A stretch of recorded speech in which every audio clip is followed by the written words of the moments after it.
Ok, então vamos para o tema da aula de hoje.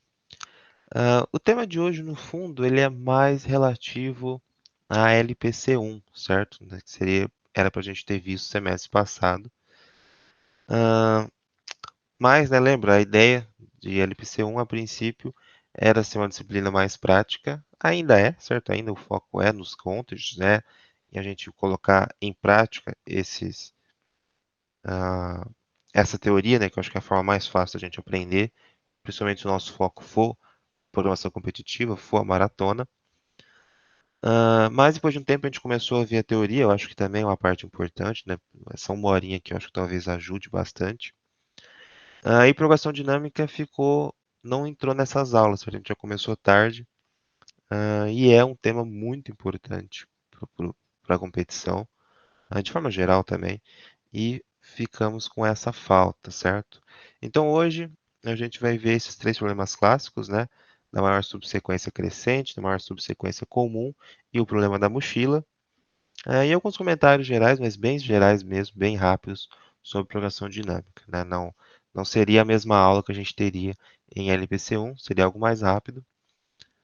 E na semana que vem a gente também volta a falar de programação dinâmica, mas aí sim em um tema, acho que próprio desse semestre, que é usando BitMask e Bitset. Ok? Então vamos começar. Então, né, primeiro é só a título de curiosidade, na verdade, mas a programação dinâmica ela surge na década de 50, certo? Introduzido pelo Richard Bellman em um projeto militar na Rand Corporation. E esse termo, né, se a gente pensar, talvez não faça muito sentido com o que realmente é a programação dinâmica, né, esse termo, programação dinâmica. E ele foi utilizado justamente para encobrir o propósito do projeto, pois o secretário de defesa da época, né, era um projeto militar, ele abominava pesquisa matemática. Eu até deixei o trecho aí no slide de uma entrevista com o Richard Bellman, onde ele comenta sobre isso. E que o secretário tinha um medo patológico, ódio da palavra pesquisa, em especial matemática, né? Provavelmente ele considerava isso como pesquisa básica, e para ele não devia ter utilidade. Então a gente vê, né, que ah, o mundo dá volta e as coisas não mudam tanto com o tempo. Mas tá aí, foi só por curiosidade. Então, né, acho que todo mundo já deve ter uma noção básica, pelo menos, de função dinâmica até aqui, né? Já teve que aplicar isso em algum momento. Mas basicamente a gente está lidando com problemas com estrutura recursiva. A gente vai procurar justamente a relação de recorrência desses problemas. Muito associado também à divisão em conquista. ah, né, a gente tem um problema e tem que ser capaz de dividir ele em subproblemas, né, e é a partir disso que a gente monta a nossa relação. E a ideia é justamente armazenar a solução desses subproblemas para resolver problemas futuros. Então a ideia é bastante simples até, mas o desafio é aplicar isso em diferentes problemas. Né? Isso já se torna mais complicado, mas como a gente viu, né, tem algumas técnicas, como por exemplo da matriz esparsa, a gente vai ver algumas outras que, conforme a gente vai estudando e vai treinando, vai ajudando a gente a perceber esse tipo de coisa. Duas propriedades necessárias, né, para o problema de programação dinâmica, que nos ajuda a entender também como que isso funciona.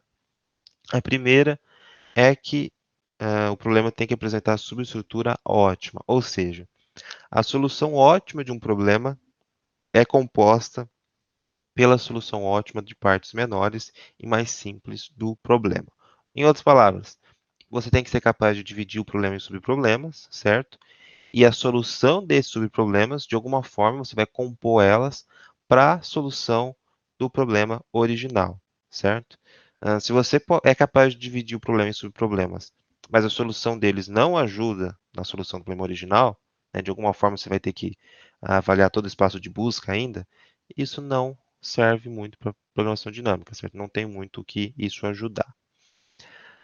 E outra condição é que os subproblemas têm que se sobrepor, né? As partes menores são sobrepostas, portanto, elas podem ser armazenadas para evitar recálculo. Se nessa quebra do problema, né, nessa divisão em subproblemas, ah, toda a derivação aí dessa divisão, a gente não tiver subproblemas repetidos, Então não tem sentido também usar programação dinâmica, porque você vai armazenar respostas que não vão ser usadas de novo no futuro. Então você não tem nenhum ganho com isso. Então tem que apresentar subestrutura ótima e sobreposição de problemas. A estratégia mais básica a gente pode dizer quando a gente encara um problema de programação dinâmica é definir os subproblemas, né, definir o estado principalmente, quais são os parâmetros, as variáveis que definem um problema, um subproblema. Escrever a recorrência que relaciona esses subproblemas, esses estados, e reconhecer e solucionar os casos básicos, certo? Entender bem a relação de recorrência, a recursão ah, do nosso problema original, ok? Então, é a estratégia mais basiquinha, mas é claro, é fácil falar, aplicar é um pouco mais chatinho. E aqui, né, algumas dicas da palestra que o Thiago Alexandre deu ano passado para a gente. Aliás, muita coisa desse slide é parte daquela palestra, de como entender programação dinâmica. Eu falo muito do Thiago aqui, né, não sei se todos chegaram a ter contato com ele ano passado. A gente usa o material dele, né, aquele notebook, que nos ajuda muito. Ele foi um competidor há um tempo atrás e ele de vez em quando nos ajuda. Ele é marido da Tati, né, professora da matemática, talvez algum de vocês conheçam. E sempre que a gente corre até ele, ele foi muito prestativo. Então, ele entende muito, muito de tudo isso, principalmente programação dinâmica. E as dicas dele é, primeiro, né, decorar algoritmos não adianta. Entenda a lógica e as diferentes técnicas. Certo? Então, a gente vai ver vários problemas de programação dinâmica, a ideia, né, para aprender, mas não adianta decorar, né? É importante a gente entender o que eles estão fazendo, porque muito provavelmente a lógica que está sendo aplicada ali, a técnica, pode ser aplicado em outros problemas. Estudar, entender e treinar problemas recursivos, estudar e treinar, entender e treinar problemas clássicos de PD, é o que a gente vai ver hoje, a gente vai ver 3 problemas clássicos, certo? E o interessante é justamente que a estratégia usada neles, normalmente, pode ser usada em outros problemas. Às vezes, né, vai ter problemas que vai ser realmente um problema clássico, às vezes com alguma variação, mas vai ter problemas que talvez possam ser muito diferentes, mas a estratégia para aplicar a programação dinâmica pode ser muito parecida. Resolva problemas e compare com outras soluções. O que outras soluções têm de melhor ou pior, né? Então, olhar para esse tipo de coisa nos ajuda a ficar craque aí com PD e modelar os problemas mais facilmente. Daí uma comparação rápida aí com outros paradigmas, né? Ah, que a gente também não chegou a ter aula sobre eles, mas acho que todo mundo deve ter visto em TP, pelo menos. Então, no algoritmo guloso ou ganancioso, que eu acho uma tradução melhor, ele procura a melhor solução local, certo? A gente não tem garantia, normalmente, a não ser que o problema tenha certas propriedades específicas, mas a gente normalmente não tem garantia de que ele vai encontrar a solução ótima. Ele vai parar em um ótimo local, mas né, é bastante rápido normalmente. O backtracking, por outro lado, ele vai fazer uma busca exaustiva. Os problemas não se repetem, né, vai ser aplicado normalmente a casos em que os problemas não se repetem e tem complexidade fatorial ou exponencial normalmente, certo? É quase que uma força bruta um pouco mais elegante, mas que, no geral, é bastante demorado. Mas, claro, encontra o ótimo global. A programação dinâmica, por outro lado, né, ela une um pouco das vantagens aqui. Ela vai encontrar a melhor solução global, né, a solução ótima. De certa forma, é uma busca exaustiva, mas inteligente, né, no sentido de quando a gente está guardando os resultados, né, memorizando os resultados, a gente vai evitar recalcular problemas que já ocorreram e isso vai ajudar a melhorar bastante nossa eficiência. Então, no geral, a gente consegue algoritmos de complexidade polinomial, que já é muito melhor do que o fatorial exponencial aqui, certo? A gente passou de um problema NP para um problema P, então o ganho é bastante. Ok, né? Então, sobre programação dinâmica, foram basicamente esses comentários, né? Bem rápido, como eu disse, né? Não é com a mesma coisa como se fosse a aula lá em LPC1, é só para a gente recapitular rapidamente o que a gente deixou para trás. Agora entrando nos problemas clássicos que a gente vai ver hoje, começando pelo da maior subsequência crescente. Também a gente vai ver de certa forma meio rápido, né? Não vai ser nada muito tão aprofundado, mas vamos lá. Então, na primeira, né, como a gente pode definir uma subsequência? Uma subsequência de uma sequência de elementos x é uma sequência x' com 0 ou mais elementos de x removidos. Ou, né, de forma semelhante, uma sequência de elementos de x não necessariamente contíguos. Então, a ideia é que a gente vai pegar uma série de elementos da sequência original, não necessariamente contíguos, certo? Mas em ordem, a relação de ordem a gente tem que manter. Aí isso é uma subsequência. Então, aqui, por exemplo, se a gente eliminar os b's, certo? A gente retirar os elementos da sequência, a gente vai ficar aqui no final com, né, com AC, DC, AC/DC, é uma subsequência da sequência original, certo? Então, um exemplo aqui de subsequência.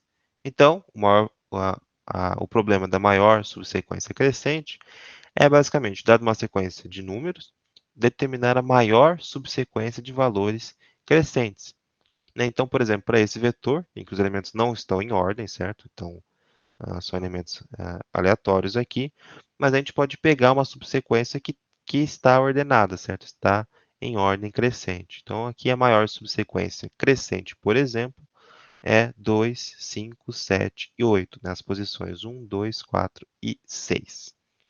Então, esse é o problema. A gente tem um certo vetor e quer descobrir a maior subsequência crescente. Veja que se a gente for pensar por força bruta, esse é um problema que não vai ter eficiência, certo? Ele vai ter uma complexidade bastante alta, porque a gente teria que testar todas as subsequências e uma certa sequência de tamanho n vai ter aí até 2 elevado a n subsequências possíveis. Então, é um algoritmo de complexidade exponencial. Então, a gente vai ter que pensar de outra forma. Vamos pensar em programação dinâmica. Então, na primeira, né, a gente consegue aplicar PD nesse problema? Então, a gente tem que pensar se ele tem aquelas propriedades que a gente viu, né, da subestrutura ótima e da sobreposição de problemas. Veja, claro que tentar provar aquilo é um pouco complicado, né? Basicamente, a gente vai pensar um pouco, né, mais intuitivamente, e na modelagem do problema, né, tentando encontrar a relação de recorrência, é que a gente vai ver como aquelas propriedades realmente são satisfeitas. Então, aqui é só nessa fase mais de pré-concepção mesmo, a gente não vai muito a fundo, mas eu acho que faz sentido a gente pensar que em um vetor de n elementos, a gente pode determinar a subsequência máxima do vetor da posição 0 até n-1, do vetor completo, a partir das subsequências máximas dos vetores de 0 até n-2, de 0 a n-3. Então, se a gente pegar todos os subarrays, né, antes da posição final que a gente está, e ver a solução desses problemas, eu acho que é intuitivo a gente pensar que de alguma forma a gente consegue a solução do problema final. Mas como exatamente é feita essa relação, é mais fácil a gente perceber na modelagem do problema. Então, né, vamos definir os estados, né, os estados do meu problema. Aqui, o que a gente vai fazer, veja, isso, né, parece um pouco, acho, talvez mágico, como a gente chega nessa conclusão, mas por isso que eu falo que é importante a gente estudar esses problemas clássicos, porque são ideias que provavelmente a gente vai aplicar em outros problemas. Então, uma ideia interessante aqui é, para uma certa posição, o estado vai ser justamente a posição no vetor, e a gente vai armazenar nessa posição a subsequência máxima que termina naquela posição. Ou seja, dado um certo elemento, qual que é a maior subsequência, pensando nos elementos anteriores, né, não posterior, que aquele elemento integra, certo? Eu tenho lá o valor 3, qual que é a maior subsequência que aquele valor está terminando essa subsequência. E é isso que a gente vai fazer. E aí, a subsequência máxima do vetor inteiro, que é o que nos interessa, é só a gente ver qual que é a maior lisa aqui de todas as posições do meu vetor. O de n, para essa fase, tranquilo, sem nenhum problema. Tá, então beleza. Então a gente vai ter um vetor aí auxiliar, onde cada posição armazena a maior subsequência crescente que termina naquela posição. Mas como que a gente vai relacionar esses estados? Ou seja, né, qual que é realmente nossa relação de recorrência? Bom, primeiro, né? Se a gente tem uma relação de recorrência, a gente tem que pensar no problema base, e no passo da recursão, certo? Como a gente relaciona. Bom, o problema base é quando a gente tem aqui o Li zero, né? A primeira posição. Bom, e nesse caso, é o caso mais simples, a gente vai simplesmente considerar pegar aquele elemento, certo? A gente só tem um elemento, então a maior subsequência crescente possível tem tamanho 1, que é pegando a primeira posição e só. Agora, para o passo da recursão, a gente quer encontrar a subsequência máxima considerando até a posição i, como a gente já tinha dito, e para isso a gente vai considerar as posições anteriores, certo? E aí o que a gente vai ver é o seguinte, pensando nas posições anteriores, né, com índice j. Se a posição AJ for maior do que a I, não tem o que a gente fazer. Ou melhor, o elemento AI não pode entrar na subsequência que termina na posição J, certo? Por quê? Porque a J é maior do que a I. Então, né, a gente perderia a ideia de ser uma subsequência crescente. Agora, se a J é menor ou igual a I, ah, aqui né, eu estou considerando que ser igual não é problema, isso vai depender do nosso exercício. Então, o AI pode ingressar, integrar na subsequência que terminava em AJ. Então, se a gente tem uma subsequência que termina em AJ e a gente sabe o tamanho dela, é justamente o LIJ, né? Aqui a gente já tem, a gente supõe que a gente já tem a maior subsequência crescente que termina na posição J, então a gente pode gerar uma nova subsequência de tamanho lis j mais 1, porque a gente acabou de adicionar um elemento nela. Então, como que fica a nossa relação de recorrência?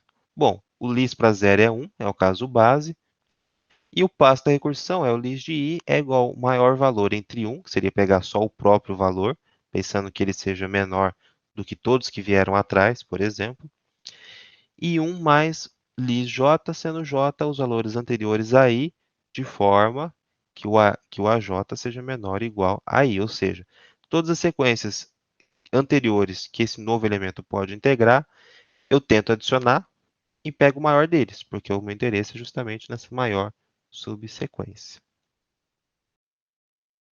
Beleza? A ideia do lis é isso, né? Eu acho que ele é um dos mais simples. A gente olha para os elementos anteriores e verifica isso. Aqui eu não cheguei a trazer exemplo, mas vamos voltar aqui, né, só para imaginar o que ele estaria fazendo. Para o elemento da posição 0, elemento 6, ele faria que o lis aqui seria 1, certo? É o primeiro elemento, o caso base. Bom, continuando então. Então, né, se a gente estivesse aqui na primeira posição, o valor do lis seria 1, pegando esse elemento. Para a posição 1 também, porque olhando para os elementos anteriores, todos são maiores do que 2, então a maior subsequência crescente aqui também é 1. Agora, quando a gente olha para o 5, para a posição 0, o valor também é maior do que 5, então a gente não considera, mas o 2 é menor, certo? Então a gente vê, bom, a gente tem uma subsequência de tamanho 1, mais 1, 2. 2 é maior do que 1, que é a maior subsequência que eu tinha encontrado até aqui, né? Só o próprio 5. Então, a maior subsequência até aqui é 2, né? Que seriam os elementos 2 e 5. E a gente continuaria o processo dessa forma, certo? A gente olha para as posições anteriores, se ele for maior ou igual, ele pode entrar naquela subsequência, ele verifica se é a subsequência maior do que a que ele já encontrou, e se for, ele altera a posição. E no final, a gente vai ter a maior subsequência que termina em cada elemento. Pegando o maior valor aí, a gente tem a nossa resposta.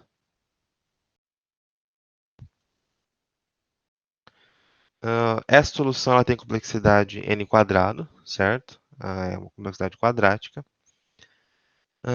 Mas lembrando, né, por força bruta, a gente teria complexidade exponencial. Então, a gente já teve um ganho bastante grande.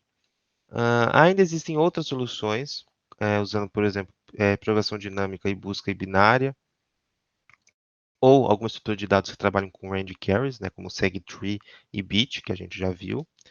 E as soluções atingem complexidade n log n, né, um pouquinho melhor, bastante melhor. E vocês podem ver, deixei o link aí caso vocês queiram consultar um pouco sobre essas soluções, certo? Hoje a gente ficou só nessa primeira aqui de PD, porque a estratégia dela é bastante interessante e pode aparecer em outros problemas. Aqui é um exemplo de implementação, certo? Aqui top-down, né, usando a recursão mesmo. Então a gente tem o nosso memo aqui, certo? Que vai armazenar nossas respostas. Tradicionalmente, né, quando a gente não tem valor negativo, é comum usar o -1 representando que a gente não tem a resposta armazenada ainda, né, que a gente não calculou aquele estado do subproblema. Aqui tem a variável listmax, que vai armazenar o máximo das respostas que eu encontrar, que é a resposta que eu estou interessado. E aí na minha função, se o valor do memo é diferente de -1, quer dizer que eu já calculei aquele subproblema, então eu simplesmente dou um return naquele valor. Caso não, aí tem que calcular, e aí é aquele processo que a gente acabou de ver. Primeiro coloco o memo como 1, porque é o menor valor possível, né, que seria pegar só o próprio elemento. Então, pelo menos uma subsequência de tamanho 1 a gente tem. E a gente olha para os elementos anteriores ao i. Se o AJ for menor ou igual a i, a gente verifica se a subsequência que eles vão formar, inserindo o elemento AI, é maior do que a gente já encontrou. Se for, a gente substitui. Compara aqui, né, com o listmax, que vai fazer isso em todas as recursões. É a mesma coisa que no final a gente olhar para o vetor e pegar o máximo dele, dá na mesma. E dou return aqui no mesmo i. Ou, né, bottom-up, que a gente vai tirar a recursão, vai implementar isso de forma iterativa, onde a gente monta todo esse vetor de antemão. Né? Mas basicamente é a mesma ideia, não muda muita coisa. Bom, outro problema que a gente tem é o da maior subsequência comum. Em resumo, dada duas sequências, né, x e y, por exemplo, a gente quer encontrar uma sequência z, tal que z é subsequência de x e de y e tem comprimento máximo. Aqui, por exemplo, né, a sequência x e y, a maior subsequência comum é BCBA, certo? Essa é a subsequência dos dois. Eu deixei até em vermelho aqui, tanto no x como no y, onde elas se encontram. E é a maior possível. Então, esse é o nosso objetivo com esse problema. Veja, ele é semelhante ao problema da maior substring comum, que a gente já viu nas aulas, na aula que a gente falou sobre o suffix tree, né, sobre o suffix array. Mas acho que a maior diferença é que lá a substring a gente está definindo como um subarray, basicamente, certo? Então, é uma sequência contígua de elementos. Aqui, subsequência só mantém a relação de ordem, mas não é necessariamente contíguo. Né? Em ambos os casos aqui, a gente tem elementos no meio da subsequência, certo? Isso não é problema aqui, né? Isso é aceito. Então, acho que essa é a maior diferença entre o problema da maior subsequência comum e o problema da maior substring comum, ou maior subarray comum, se a gente pensar de forma mais genérica. Beleza? Então, né, se a gente for pensar por força bruta de novo, a gente teria que testar todas as subsequências de x, por exemplo, para ver se ela também é uma subsequência de y. X tem 2 elevado a m subsequências, né, que o tamanho de x o comprimento de x é m, e cada subsequência gasta tempo O de n, né, tempo linear, para ser verificada. Então, a complexidade total é n vezes 2 elevado a m, ou, em outras palavras, inviável, certo? Não é uma complexidade muito bacana. Né, como a gente disse anteriormente, definir uma subsequência é basicamente uma sequência x' com 0 ou mais elementos de x removidos. Pensando nisso, o nosso objetivo pode ser visto como minimizar o número de elementos removidos de duas sequências para que elas se tornem iguais, ou, de forma equivalente, maximizar o número de elementos inseridos. Certo? A gente quer minimizar o número de remoções para que a sequência se torne iguais e com o maior comprimento possível. E para isso a gente vai se basear nesse seguinte teorema. A gente não vai chegar a provar ele, mas porque de certa forma eu acho que ele é bastante intuitivo. Então vamos imaginar que a gente tem uma sequência Z, a gente tem uma sequência X e Y e a sua respectiva LCS na sequência Z. E aqui a gente está considerando que é um indexado que eu acho que fica mais fácil para a explicação, pelo menos. Então, o z vai de 1 até k, o x de 1 até m, o y de 1 até n. E a gente está supondo que a gente já tem essa LCS. E a gente tem várias possibilidades, né? A primeira é, o último elemento de x é igual ao último elemento de n. Se eles são iguais, então o último elemento de z também é igual a eles. Por quê? Se eles são iguais, então, se eles são comuns, então eles podem estar na minha subsequência, que está procurando justamente os elementos comuns, certo? Se eles não tiverem em z, esse elemento não tiver em z, então existe uma outra subsequência que a gente pode adicionar esse elemento comum do final e que seria maior do que z. Mas como a gente está supondo que z é a LCS, a gente estaria chegando em uma contradição. Então, esse último elemento tem que estar presente em z. E nesse caso, tirando esse último elemento, né, tanto de z como do x e y, o que sobra, né, ou seja, de 1 até k menos 1 do z, é uma LCS de x até m menos 1, até o penúltimo elemento, e y também até o seu penúltimo elemento. Ou seja, a gente cortou o último elemento comum, tanto de x e y como do z. O que sobrou, né, também mantém essa relação do z ser uma LCS de x e y. Então, a gente está definindo aqui os subproblemas, basicamente, do meu problema. Acho que é bastante intuitivo pensar nisso, certo? Se o último elemento, a gente já sabe que vem, o último elemento da subsequência é realmente o último elemento dos nossos vetores, das nossas sequências, então, se a gente tirar, o que sobra é a LCS do que veio antes. Sem nenhum problema aqui, eu acho. Né? Qualquer coisa vocês falem. Agora, se for diferente, então nesse caso, o último elemento de z vai ser diferente tanto de xm quanto de yn, afinal eles não são comuns. Sendo assim, o z de 1 até k, o completo, sem tirar elemento, é uma LCS tanto de x tirando o último elemento até y, ou de x completo até y sem o último elemento. Por quê? Bom, a gente já sabe que o z não diz respeito ao último elemento dos dois vetores, pelo menos, né, de forma comum. Então, a gente vai manter ele completo. Mas se a gente tirar um elemento de x, por exemplo, pode ser que o penúltimo elemento de x seja igual ao de y, certo? E aí eles entraria na sequência. Então a gente faz, digamos, faria esse teste. Né? Pode ser que aconteça esse caso. Ou pode ser que o penúltimo elemento de y seja igual ao último de x. E aí o z é uma LCS desse caso aqui. E claro, né, aqui a gente tem um subproblema que pode tanto acontecer isso, do penúltimo e do último serem iguais, como pode acontecer de ainda ser diferente e a gente continuar esse corte.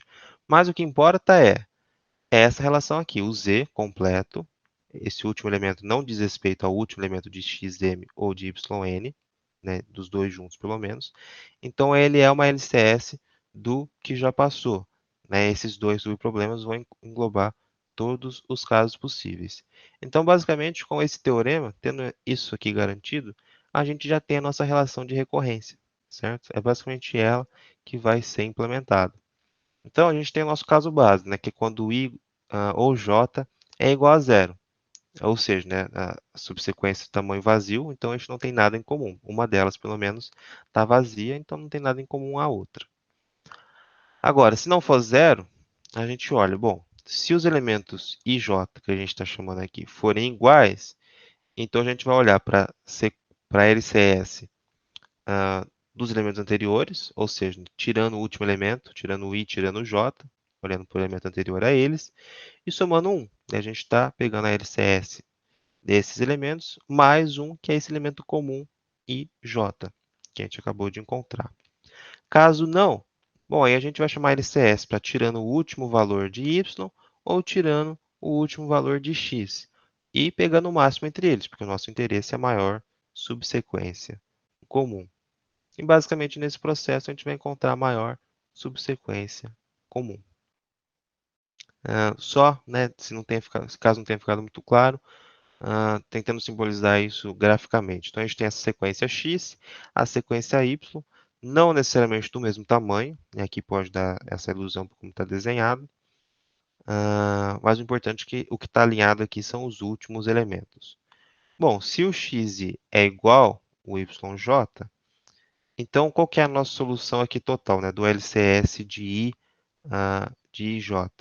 É a gente pegar o LCS desse vetor, certo? O LCS de 1 menos ij menos i, a maior subsequência comum desse vetor aqui em amarelo, ou seja lá o que seja essa cor, mais 1, porque a gente já encontrou esses elementos comuns que pode entrar nessa subsequência. E aí a gente vai fazer o mesmo processo para esse vetor aqui, para esses dois vetores aqui, aliás. Agora, se eles são diferentes, a gente tem duas possibilidades, né? A opção 1 é retirar o elemento xi. Então, a gente vai ter a função aqui, aqui eu estou chamando de lis, né? Mas está errado, né? LCS, né? Então, finge que aqui é LCS.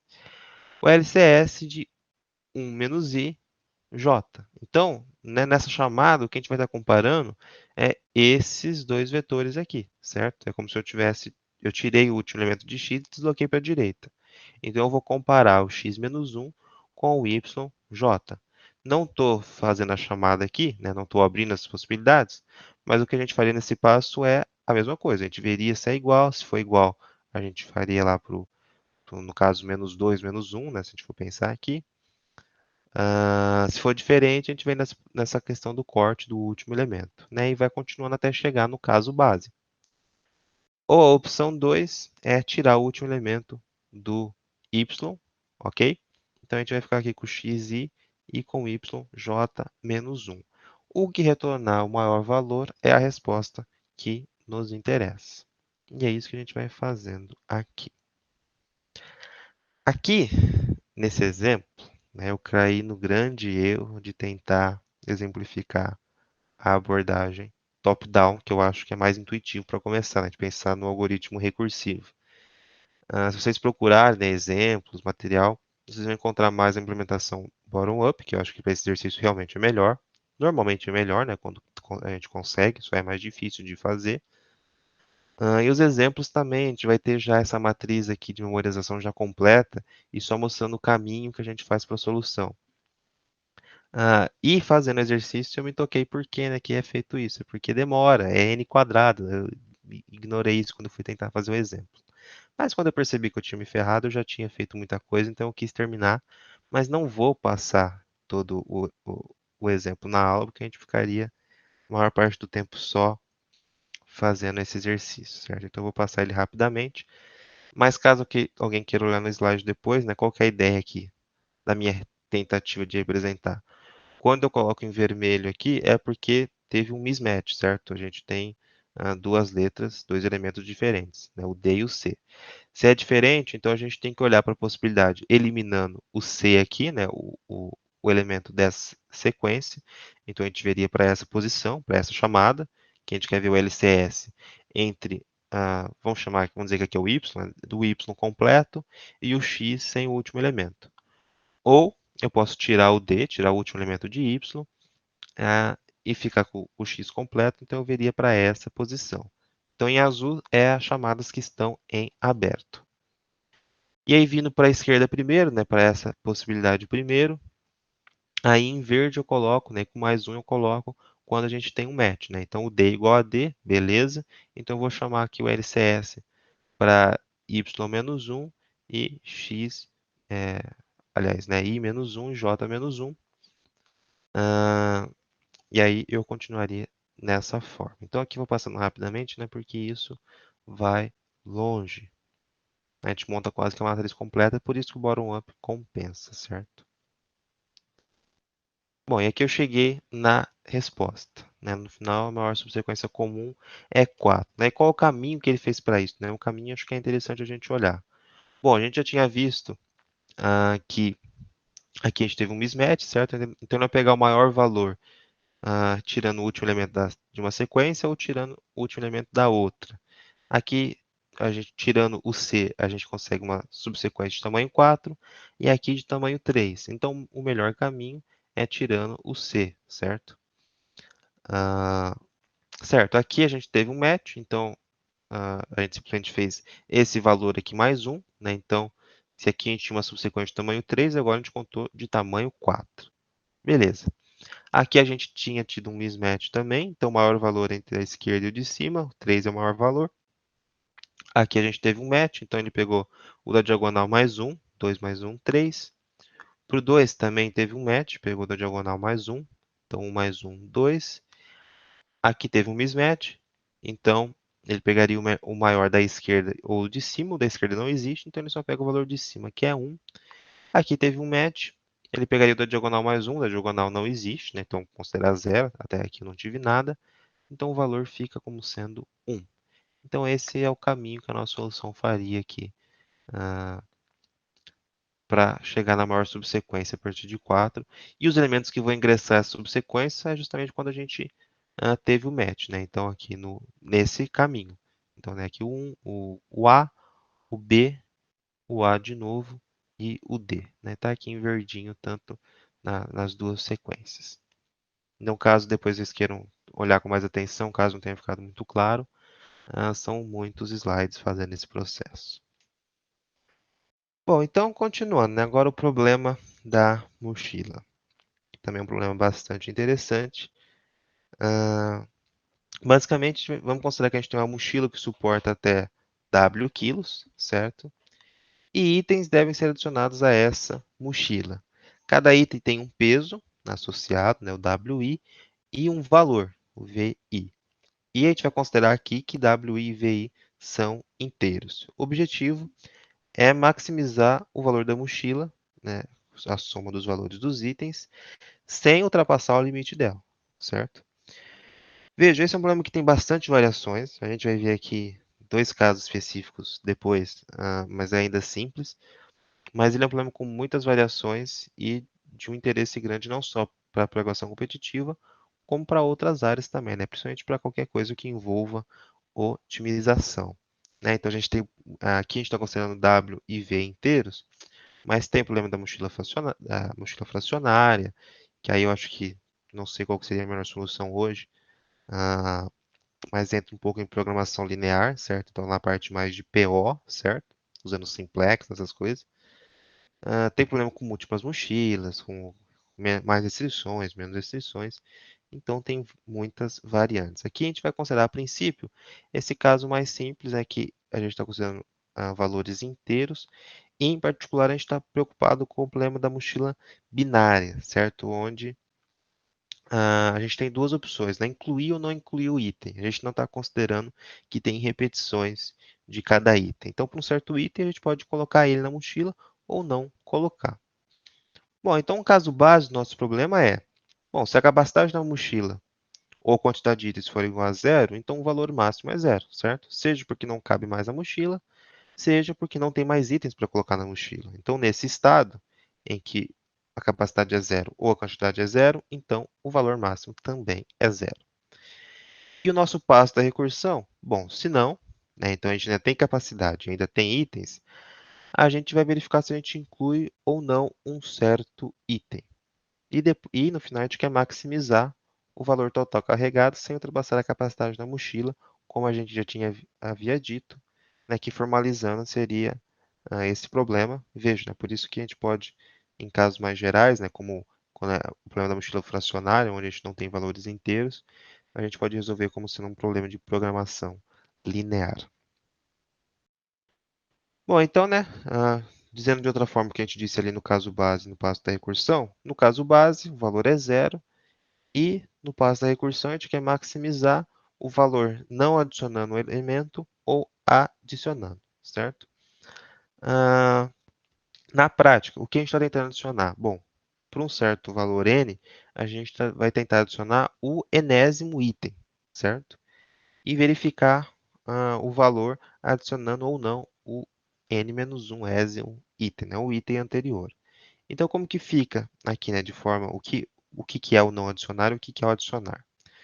Se a gente não adicionar, bom, então a gente vai chamar a função f, que está justamente retornando esse valor, para o mesmo W, porque se eu não adicionei o item, eu não tive alteração na capacidade, eu ainda tenho a capacidade W na mochila, e agora eu vou tentar adicionar o item n-1. né? Então, eu vou fazer essa chamada aqui. Agora, se eu adicionar, bom, então eu vou somar o valor desse item, né? O enésimo item está na posição n-1, né? No vetor 0 indexado. Então, eu vou somar esse valor do enésimo item e vou chamar a função para o item anterior, só que agora, né? Aqui o n-1, só que agora eu tenho que atualizar a capacidade da mochila, porque já que eu inseri o item nela, então ela vai ficar com a capacidade W menos o peso do enésimo item. E aí, pegando o maior valor dessas duas chamadas, eu vou ter qual que é a melhor opção, né? Se é adicionar ou não adicionar aquele item. Eu estou trabalhando com todas as possibilidades aqui.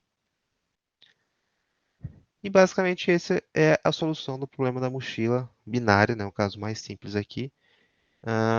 E veja, né? Quando a gente consegue encontrar uma relação de recorrência que é útil, né? Que é, como fala, conveniente para a gente, a solução acaba ficando bastante fácil, certo? Então aqui, a partir do momento que a gente toma essa decisão, modelar dessa forma, né? A gente tenta adicionar cada item e verifica o que acontece quando a gente adiciona ou não adiciona, a gente está varrendo todas as possibilidades nisso. E como a gente está memorizando isso, a gente vai fazer de forma eficiente. Né? Então aqui um exemplo, aqui sim um exemplo menorzinho, mais simples, dá para a gente verificar tudo. Então a gente tem uma mochila de capacidade de 12 e a gente tem três itens. O primeiro de valor 100 e peso 10, o segundo de valor 55 e peso 6, e o terceiro de valor 50 e peso 6 também. Então, a primeira chamada vai ser, né, para o W igual a 12, então a mochila está vazia, então tem capacidade total, e a gente vai tentar adicionar o terceiro item, certo? O último item. Então, a gente está nessa posição aqui da matriz, né? E, novamente, considerando que é a abordagem top-down, ela está ainda vazia, a gente não memorizou nada ainda. Então, nessa posição, bom, a gente tem duas possibilidades, a gente não está no caso base, que é ou não adicionar o elemento, e nesse caso, a gente vai pegar a capacidade não se altera, e a gente vai tentar adicionar o elemento anterior, certo? Então, o segundo elemento, que é representado aqui por essa posição na matriz. Ou se a gente adicionar, então a gente vai somar o valor 50, que é o valor do último item, e chamar a função para o item anterior com a capacidade da mochila atualizada. A capacidade era 12, o peso do item que adicionei é 6, então a capacidade remanescente é 6, que seria essa posição aqui da matriz. Então, o que está em azul está em aberto. Primeiro eu vou varrer a possibilidade para sem incluir o item. Então, para o item 2, basicamente a mesma coisa. Se eu não incluir o item, então eu vou tentar incluir o item 1 e a capacidade se mantém, porque eu não adicionei o item. Agora, se eu adicionar, então eu somo o valor desse item e a capacidade atualizada, 12 menos 6, 6 seria essa possibilidade aqui. Para o item 1, novamente, mesma possibilidade, né? Se eu vim por esse caminho, adicionar ou não. Se eu não adicionar, eu continuo com capacidade 12 e aí vou para o zero, né? Acabaram os meus itens. Ou adiciono, então somo o valor 100 e a capacidade restante é 2 e para o item zero aqui que não existe, né? Quando já está com 0 itens, é essa possibilidade. Veja, esses dois casos que eu vou chegar aqui agora são casos bases, então a resposta deles é 0. Então o que eu vou ter aqui no F12.1 é o valor máximo entre 0 ou 100 mais 0. Então, óbvio, a resposta aqui é 100 nesse caso. Então, eu já calculei esse caso aqui. Então, voltando para cá, agora eu tenho que abrir esse outro caso aqui, onde eu adicionei o item 2. Quando eu adiciono o item 2, a capacidade remanescente é 6 da mochila, e o item 1 tem peso 10, certo? Então, ele não pode ser adicionado na mochila. Então, né, porque ele não tem capacidade suficiente, mais. Então, a única possibilidade é pegar o F60, né, a opção de não adicionar na mochila. O F60 é 0, certo? É um caso básico, porque a gente não tem mais itens. Então, o F61 também é 0. Voltando aqui, o maior valor entre 100 e 55 mais 0, certo? Porque aqui a gente adicionou o item 2, aí depois não dá para adicionar mais. Então, o maior valor possível aqui é 100. Voltando para cá, então a gente tem que abrir esse caso aqui ainda, onde a gente adicionou o item 3, e aí a gente tem duas possibilidades, né? Adicionar ou não o item 2. Se a gente não adiciona, então a gente mantém a capacidade de 6 e tenta adicionar o item 1. Se a gente adiciona, que seria esse caso aqui, na verdade, né? O 6, 1. Que a gente já tem a resposta, veja, a gente já tem aqui a sobreposição de problemas, a gente já calculou isso. Ou o 55 mais o f de 0,1, que é adicionando o item. Então, aí no final, a gente tinha capacidade de 6, adicionou um item de peso 6, então a capacidade ficou 0. Ou seja, isso aqui também é um caso base, vai retornar 0. Então, a gente vai fazer no fundo, né, o máximo entre 0 e 55 mais 0. A resposta é 55. Agora sim, voltando para a primeira chamada, a gente já tem a resposta dos dois subproblemas. Então, né, o F12,2 é 100 e o F6,2 é 55. Então, o maior valor entre 100 e 50 mais 55 é 50 mais 55, né, que é 105. Então, no final, as minhas opções foram adicionar o item 3, adicionar o item 2 e o item 1 já não pôde ser adicionado. Ok? Então, aqui é a implementação do problema da mochila, né, nessa abordagem top-down, né, ou seja, de maneira recursiva. Então, se a gente já tem o valor memorizado, então a gente retorna isso. Se não, a gente verifica se é um caso base, ou seja, um dos parâmetros é igual a zero, e a gente memoriza isso e já retorna. Caso contrário, bom, a gente tem que ver se o item pode ser adicionado na mochila ou não. Se ele não pode, ou seja, o peso do enésimo item é maior do que o W, então a gente já retorna a função sendo chamada para o item anterior sem adicionar o item à mochila, né? Porque não tem essa possibilidade, é uma possibilidade só. Agora, caso o item caiba na mochila, então a gente avalia as duas possibilidades, não adicionando ou adicionando, né? A gente chama aqui, a gente soma o valor do item mais a chamada da função para o item anterior com a capacidade da mochila atualizada. O maior valor das duas possibilidades é o que eu vou memorizar e retornar. Normalmente, o problema da mochila também é mais utilizado a implementação bottom-up, e basicamente vai computar isso de antemão, mas também sem nenhum problema, é a mesma coisa. Né? Primeiro eu coloco zero no caso dos bases aqui, né, quando um deles é zero, e depois para cada capacidade de mochila possível, para cada item, eu vou utilizando aquela recorrência e verificando, né, se não tem como incluir o item, onde já tem uma possibilidade, ou se tem, qual que é melhor, né? Não incluindo ou incluindo. Mesma coisa. Então, esse é o caso mais simples, eu acho, da mochila, a mochila binária, inteira. Mais algumas pequenas variações ou considerações que é comum a gente ter que fazer, que eu acho que vale comentar.